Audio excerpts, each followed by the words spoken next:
بسم اللہ الرحمن الرحیم۔ حضرت مقاتل بن سلیمان رضی اللہ تعالی عنہ سے روایت ہے کہ نبی کریم صلی اللہ علیہ وسلم نے ارشاد فرمایا کہ حضرت اسرائیل علیہ السلام کے 6 چہرے ہیں، ایک چہرہ دائیں طرف، ایک چہرہ بائیں طرف، ایک چہرہ سامنے کی طرف، اور ایک چہرہ پشت پیچھے، اور ایک چہرہ سر پر، اور ایک چہرہ قدموں کے نیچے ہے۔ عرض کیا یا رسول اللہ صلی اللہ علیہ وسلم، یہ 6 چہرے کیوں ہیں؟ نبی پاک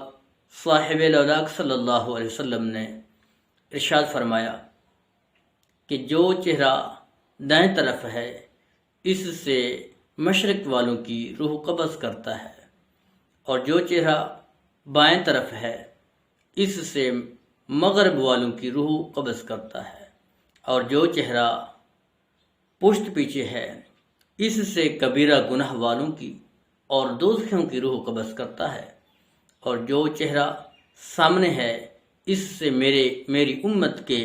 نیک مرد اور نیک عورتوں کی روح قبض کرتا ہے، اور جو چہرہ سر پر ہے